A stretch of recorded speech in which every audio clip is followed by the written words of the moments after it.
What Princess Leonor's future husband could mean for Spain's monarchy. Picture the echo of footsteps in a palace corridor, each one carrying centuries of expectation. The walls are lined with portraits, silent witnesses to dynasties that shaped Spain. And at the very center of this stillness, Princess Leonor stands, poised yet measured, as if every movement is both rehearsal and revelation. Few outside these stone walls understand the gravity of what is unfolding. What she does next is more than a gesture, it's a declaration that Spain's monarchy is not just inherited, but meticulously safeguarded. And yet, beneath the polished surface, a question lingers, almost imperceptible: who will stand beside her when duty demands that the crown be shared? Future husband. You may have seen the phrase before clicking. But this is not merely a title, it is Spain's quiet tension, made visible in the smallest shifts of posture, the briefest glance exchanged in palace corridors. It is the hinge upon which centuries of legacy may turn. Every monarchy faces pressure. Spain's is no exception. Here, marriage is framed not only as personal union but as institutional duty, a continuity mechanism that sustains national identity. When Princess Leonor chooses a partner, she does so in the gaze of history, in the weight of constitutional expectation. And that choice carries echoes far beyond the palace gates. But what happens when the cameras stop rolling? That is where the story deepens. For every public smile, every ceremonial wave, there exists a quieter narrative, an interplay of tradition, protocol, and personal discernment. Few realize how these threads intertwine, shaping Spain's future in ways that might never reach headlines. Consider her posture during a recent rehearsal for a state ceremony. Notice the subtle straightening of her shoulders, the deliberate pacing of her steps. These are not mere habits, they are signals, disciplined codes honed over generations. They speak to readiness, to the acceptance of responsibility that transcends personal inclination. And yet, one deviation, one imperceptible hesitation, can ignite speculation. Observers often forget how these gestures connect directly to centuries of royal protocol. A glance at the wrong moment, a smile held too long, a hand placed incorrectly, each carries meaning, encoded and interpreted by those trained to read them. It is in this silent language that the monarchy communicates its intentions, its preparedness, and, perhaps most importantly, its continuity. But here is the moment almost nobody outside the palace has ever considered: the introduction of a future husband is never casual. It is a carefully choreographed intersection of diplomacy, public perception, and internal scrutiny. The man who will stand beside Princess Leonor must embody compatibility not only in temperament but in allegiance to the crown's enduring principles. Headlines may frame the event as ceremonial, yet insiders whisper of subtler criteria: family lineage, social comportment, even the ability to navigate a modern monarchy under relentless public attention. Every royal marriage is an equation, balancing personal harmony with institutional stability. And Spain's crown is particularly sensitive to this balance. Notice the ceremonial rehearsal footage. Even the placement of a medal on her sash carries implications rarely discussed outside palace circles. Each detail, every ribbon, every bow, speaks to historical continuity. To misinterpret these signs is to underestimate the precision with which monarchy functions. The phrase on the thumbnail isn't decoration. Remember, the monarchy's hidden tension is made visible here. The future husband is both symbol and variable. He represents not merely companionship but a node in a complex matrix of governance, legacy, and public expectation. And yet, the cameras rarely capture the moments between cues. Those pauses reveal much: the subtle exchange of eye contact with advisors, the silent assessment of protocol, the unspoken consideration of how this alliance will resonate across generations. Few outside these walls understand how personal, how strategic, these interactions truly are. At this midpoint, the real test begins. Ceremony gives way to scrutiny. Spain's monarchy faces pressures no rehearsal can disguise.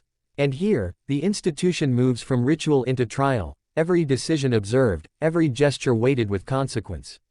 3 clues signal the stakes. First, body language, the way Princess Leonor holds her head, how she aligns her movements, each a reflection of discipline under scrutiny. Second, media reports. Headlines simplify, calling events romantic or symbolic, yet their omissions speak volumes about internal deliberations.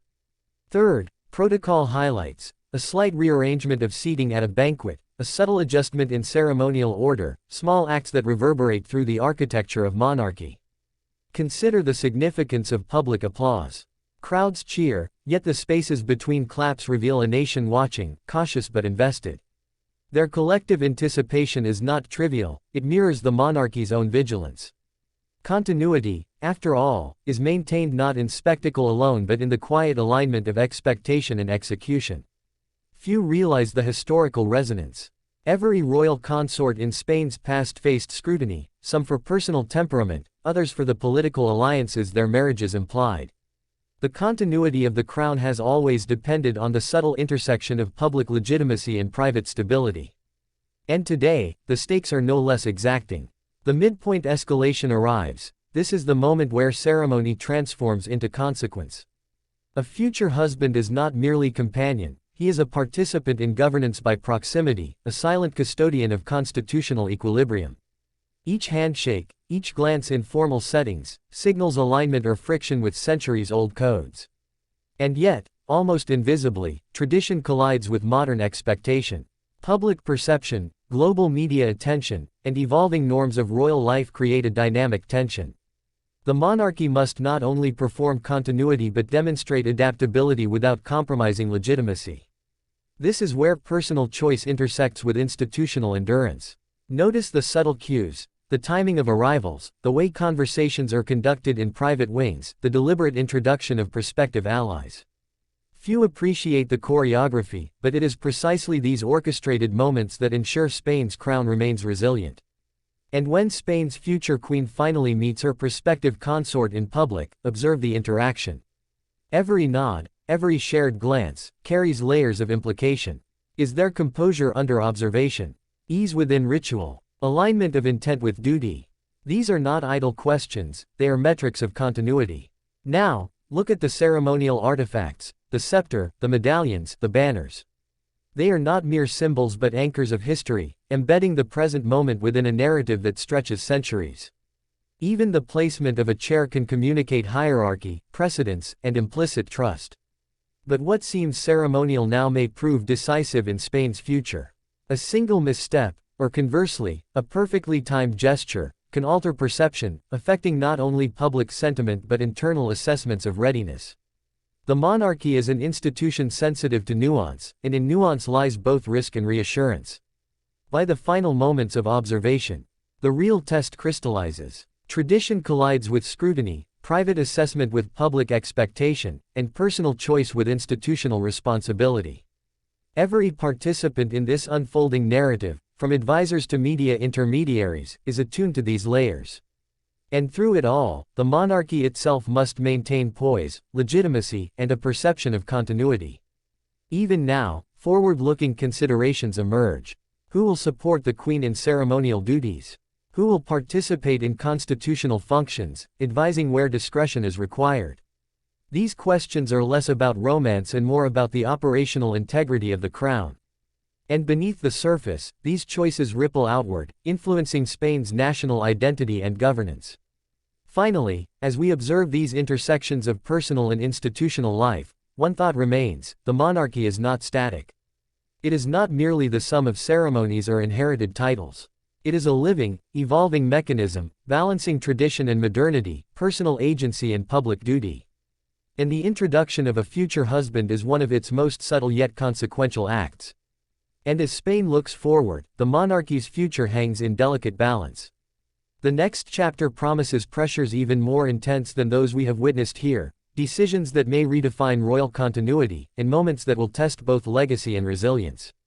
The story continues, and the stakes grow sharper with each step taken in the quiet halls of power. But what few notice is how a prospective husband's own upbringing, education, and alliances subtly interact with the crown. He does not enter a neutral stage, he steps into centuries of expectation. Every word he speaks, every gesture he allows, is measured against precedent. The monarchy's resilience depends not merely on appearances, but on compatibility with history itself. Consider the quiet guidance he receives before even meeting the Queen in waiting. Advisors walk him through ceremonial protocol, the cadence of courtly language, even the timing of a bow or handshake. It may seem meticulous, even obsessive, but the stakes are far higher than most outside the palace can imagine. One misaligned instinct, a single lapse in understanding, can ripple through ceremonies meant to demonstrate continuity. And yet, beyond these rehearsals lies the subtle test of temperament. How does he respond when scrutiny intensifies? When a minor deviation becomes public discussion? These moments, invisible to most, are decisive. They determine not only his suitability but the smooth passage of the monarchy into the next generation. Media coverage, though often superficial, cannot be ignored. Headlines may frame these meetings as romantic theater, but insiders know they are the most public expression of private evaluation. Each photograph, each lingering shot, is analyzed for composure, alignment, and subtle hints of collaboration. Few realize how carefully the monarchy monitors these representations. They are part of the calculus of legacy.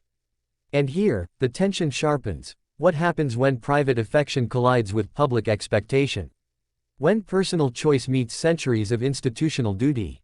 This collision is inevitable. The monarchy survives not by avoiding it, but by managing it with discretion, foresight, and, above all, continuity. Notice the ceremonial rehearsals for official banquets. Observe the subtleties. Who sits beside whom, which hand reaches for the wine glass first, the measured pauses between exchanges. These are not trivial details, they signal hierarchy, deference, and the alignment of two households. A future husband must navigate these nuances with precision, demonstrating not only respect but seamless integration into the crown's fabric. And then there are the moments no one photographs. The whispered conversations in private wings, the shared glances between advisors, the subtle consultations that anticipate public response. Here, the monarchy is tested not in spectacle but in preparation, ensuring that every gesture aligns with both tradition and modern legitimacy. Yet, even in these private corridors, speculation abounds. Rumors and conjecture swirl, fueled by incomplete glimpses. But the real story is quieter, more strategic. It is the meticulous orchestration of partnership under public gaze, the delicate balance between personal trust and institutional accountability. At minute 18, a safe foreshadow emerges. Even as ceremonies conclude smoothly, the crown carries deeper implications than anyone dares to admit. The alignment of two lives is also the alignment of continuity. Every shared responsibility, every synchronized public appearance, reinforces legitimacy. A misalignment, or even a perceived misalignment, can cast shadows over the monarchy's authority, subtle yet persistent. By now, the audience senses the gravity. Spain's monarchy does not operate in abstraction, it is embedded in law, culture, and collective memory. The introduction of a future consort is not a social formality, it is a constitutional pivot, a point where personal and institutional trajectories converge. And as the day draws to its ceremonial close, consider the broader picture. National identity is not merely invoked in speeches or flag placements, it is lived in the alignment of these individuals with centuries of expectation. Every gesture, every carefully moderated smile, every moment of shared discretion, strengthens the crown's living continuity. Yet a deeper question emerges: how will these preparations translate when real challenges arise? When Spain faces economic, political, or social pressures that test the monarchy's legitimacy? The answer is rarely straightforward. The choice of a husband, carefully weighed in private, may prove decisive in guiding the crown through turbulence. And here, just as it seems the sequence is resolved, a subtler tension surfaces. Even in apparent harmony, every action is observed, every decision interpreted, and every subtle signal contributes to the public's understanding of legitimacy. The monarchy does not survive by inertia, it survives by continuously demonstrating its capacity to adapt, align, and endure. So as we close this chapter of quiet preparation, the story is far from over. The next steps, introductions, public appearances, private evaluations, will intensify the scrutiny, revealing pressures even sharper than today. And the monarchy's resilience will be tested not by grand spectacle, but by the quiet, deliberate alignment of duty, partnership, and legacy. The crown waits, patient yet demanding. The next chapter reveals pressures even more intense than those we have observed, and the choices made now may echo for generations. Spain watches, the world observes, and the monarchy, deliberate, enduring, continues its delicate dance between history, expectation, and personal destiny. And yet, Even as Spain applauds every polished gesture, a quieter question lingers in the palace corridors: what pressures await beyond these rehearsed appearances? The future husband is not simply a companion for ceremonial occasions, he is a living link in the chain of constitutional continuity, a partner whose alignment with the crown may define its resilience under scrutiny few can imagine. Consider the implications when private decision-making meets public expectation. A single choice, timing of an announcement, the tone of an address, the subtle display of unity, can ripple across centuries of royal precedent. The monarchy does not survive through visibility alone, it survives through the careful orchestration of trust, partnership, and perception. And here, almost imperceptibly, the stakes shift. Behind closed doors, advisors deliberate, subtle signals are exchanged, and contingencies are quietly rehearsed. Every public smile, every handshake, every shared glance with the prospective consort is layered with meaning. Few outside the inner circle recognize how tightly these moments are choreographed, how they balance personal connection with institutional expectation. But the real intrigue begins when duty and desire diverge. When tradition demands one path and personal sentiment another. How will the future queen navigate this delicate balance? And how will her chosen partner respond when continuity collides with circumstance? These are not idle hypotheticals, they are the questions that may shape the monarchy's trajectory in ways the public will never fully see. And yet, the story is far from over. As ceremonies conclude and public attention shifts elsewhere, the monarchy's work continues quietly, relentlessly. The subtle, unseen preparation, strategic, disciplined, almost ritual in its intensity, ensures that the crown endures, not merely as a symbol, but as a functioning, living institution. And so we leave the palace today, but the narrative does not end. The next chapter promises challenges sharper than those we've observed. The introduction of a future husband, seemingly a simple step, may prove decisive under pressures that test both legacy and legitimacy. Spain watches, history records, and the monarchy, deliberate, enduring, prepares for the moments that will define its future. In the next episode, the crown faces a challenge unlike any before. Decisions made in private wings, alliances formed behind velvet doors, and subtle gestures observed by few may shape not only the monarchy's continuity but the very identity of Spain itself. And as Spain looks forward, the monarchy's future hangs in delicate balance, a reminder that the weight of centuries rests not just in crown or ceremony, but in the choices of those who wear it, and those who stand beside them. And yet, even as the palace doors close behind the final ceremonial guests, the story is far from settled. The quiet corridors still hold whispers of deliberation, subtle gestures of alignment, and unspoken questions about the future. Spain's monarchy is not simply observed in the glare of cameras, it is tested in the shadows, in the choices made when no one is watching. The prospective husband steps into a role far heavier than any title can convey. He is now part of a centuries-old rhythm, a living participant in an institution where every glance, every nod, every shared word carries consequence. One misstep could ripple across centuries of precedent, one perfectly timed gesture could secure the seamless continuity the crown demands. And yet, the real test has barely begun. What will happen when the pressures of public expectation, media scrutiny, and political undercurrents collide with the private realities of partnership?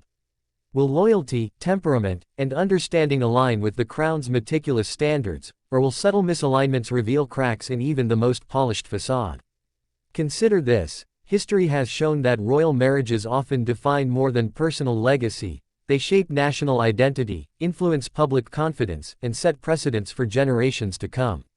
In that sense, the introduction of a future husband is not merely ceremonial, it is strategic, constitutional, and profoundly consequential. The palace watches, advisors deliberate, and traditions, ancient yet evolving, serve as both guide and test. Every interaction now is laden with meaning, every decision quietly measured for its long-term implications. The monarchy's endurance depends not on spectacle, but on this delicate choreography of duty, character, and perception. And as we draw this chapter to a close, one undeniable truth remains: Spain's monarchy is at a threshold. Choices made behind these palace doors will reverberate far beyond, shaping the crown's continuity, the public's trust, and even the trajectory of the nation itself. The next episode will reveal pressures that are sharper, decisions that are more consequential, and moments where private resolve meets public expectation in ways few outside these walls could anticipate. Spain's future queen and her prospective husband will be tested, not in rehearsals, not in ceremony, but in the subtle, relentless scrutiny of history itself. And so, the crown waits. Patient, exacting, and unyielding. The legacy of centuries rests on the decisions yet to be made, the alliances yet to be forged, and the trust yet to be earned. The story continues, and the stakes only grow sharper. In the silence that follows, one question lingers, one that history will judge, and that Spain quietly feels in every ceremonial heartbeat. Will the next chapter strengthen the crown, or will the weight of expectation prove heavier than anyone anticipates?